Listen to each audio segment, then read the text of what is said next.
The angel awoke in the shadow of a gnarled tree, its roots spiraling into a ground of iridescent crystal. She shivered, though no breeze stirred the heavy golden mist that blanketed the horizon. Who am I? The thought clawed at her mind, slipping away each time she reached for it. Her fingers grazed the faint glow of a sigil etched into her palm, now dulling.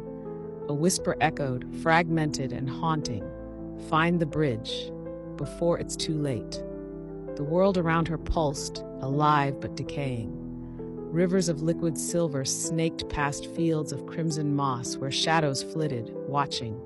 The angel's wings, charred and brittle, ached, shedding feathers that disintegrated before they touched the ground. She clung to the sigil's faint light, desperate for its meaning. A memory flashed, an altar wreathed in flames, a mortal pleading for salvation and her voice promising something she couldn't recall. The air thickened, laced with whispers of forgotten oaths. She stumbled upon a fork in the mist, one path leading to an obsidian bridge, its surface glimmering with faint echoes of stars, the other to a forest where the trees wept black ichor. The sigil flared briefly, and a new thought surfaced. If I cross the bridge, I might remember, but if I enter the forest, I may learn why I was sent. Her breath caught. The ground trembled, a low growl rumbling from both paths.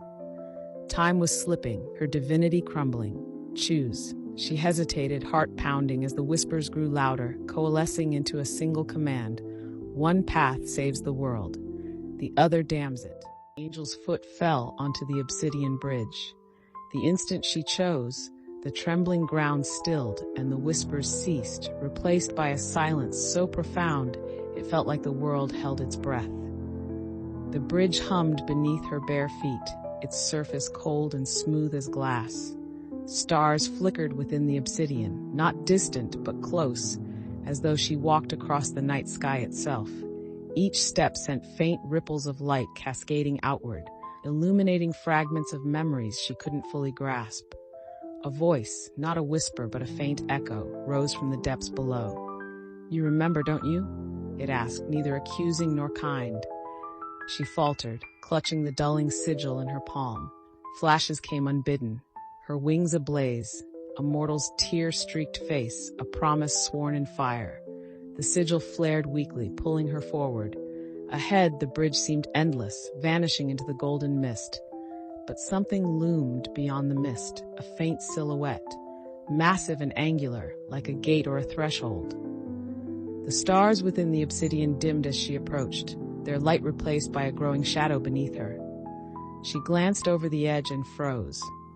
Below the bridge, an abyss churned, its surface a roiling storm of broken oaths and lost souls, their faces twisting in anguish. "Keep moving," the voice urged, louder now, almost pleading. She stepped forward, trembling. The sigil flared once more, as if in warning or in defiance. Daniel reached the end of the bridge, where the massive gate loomed, carved from stone black earth and the void below.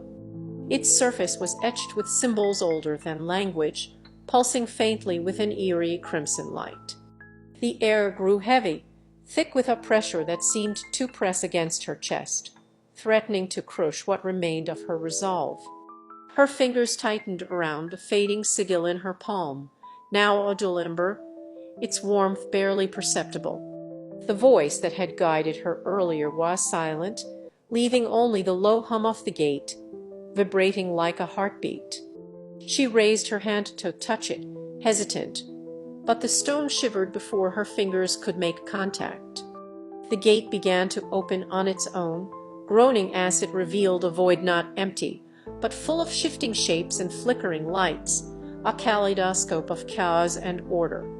The sight seized her breath, pulling at her memory with an intensity that bordered on pain. Fragments returned her descent through fire, a mortal's plea, the promise to bear their burden, and the price she had paid. A gust of wind surged from the gate, carrying the scent of ash and forgotten things. Her brittle wings flared instinctively, shedding more charred feathers that disintegrated mid-air. She stepped forward, her body trembling as the threshold consumed her. Inside was a vast expanse, endless yet confined, where time seemed fractured.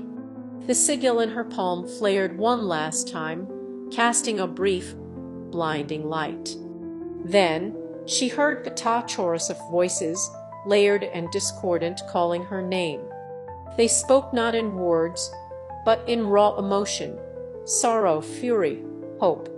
Her steps faltered as the light dimmed again. Somewhere ahead, something stirred, vast and unknowable, waiting for her choice to define its shape. Seraphine pressed forward, her steps slow and deliberate. The air thickened with every step, charged with an energy that crawled over her skin like static. The chorus of voices grew louder, sharpening into a singular tone, resonant and ancient. Ahead, the void twisted and coiled, its chaotic patterns forming into a towering shape, humanoid, yet not. Its body shimmered with an ever-changing mosaic of memories. Faces she did not recognize, battles fought in forgotten worlds, promises etched into eternity. Its eyes, if they could be called that, were twin voids that swallowed light, staring into her as if peering through her very essence. "You came," the being said, its voice a deep tremor that echoed in her bones. "You hold the key." She glanced at her palm, where the sigil now glowed faintly but steadily, pulsing in rhythm with the being's presence. "Who are you?" she asked, her voice trembling. "I am what remains," it replied. "A fragment bound by the chains of what once was, a prisoner of your kind." Her wings shifted, brittle edges brushing against her back. Memories flickered again, a legion of angels, a blade descending, and a voice commanding, "Seal it away." "You were sealed for a reason," she said, though doubt tinged her words. The being leaned closer, its form expanding, filling the void. "You know the truth," it said. "I am not your enemy. I was cast down for what I refused to destroy." Its tone softened, almost pleading. "Free me, and I will restore what you have lost, what they stole from you." The sigil in her palm flared again, the light growing painful. The void trembled as though time itself awaited her answer.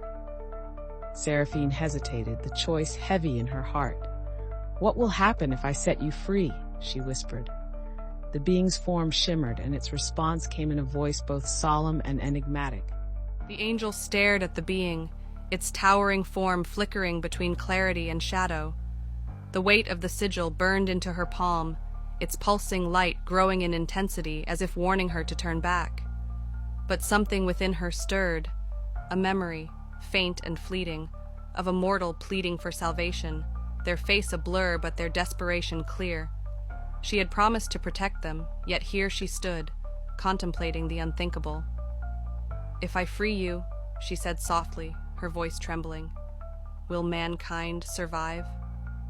The being's void-like eyes narrowed, unreadable.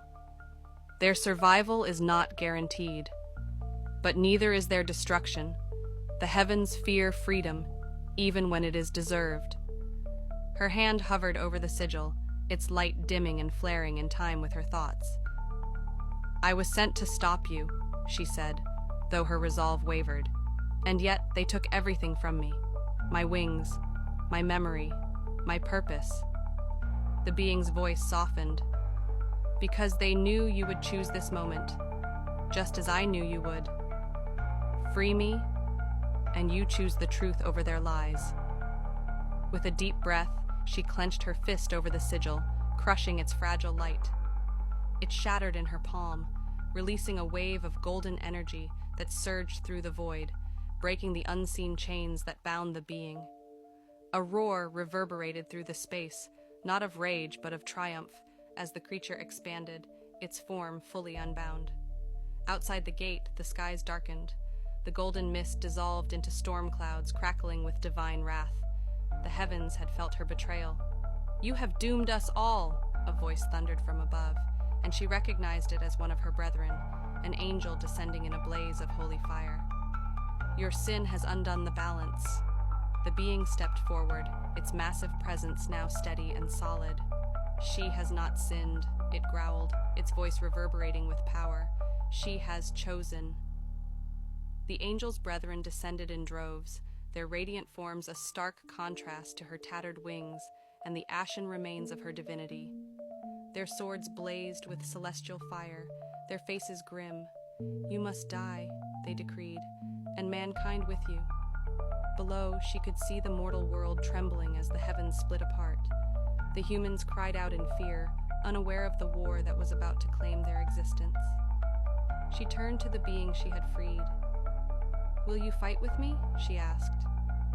The being's expression was unreadable, but its voice was resolute. "I will fight for freedom. If that means standing beside you, so be it." Her gaze flickered to the humans below, to the angels above, and to the being at her side. She had to choose again: fight with the angels to restore the order she had broken, or stand with mankind and the creature she had unleashed against the wrath of heaven. The heavens roared, the ground trembled, and her decision...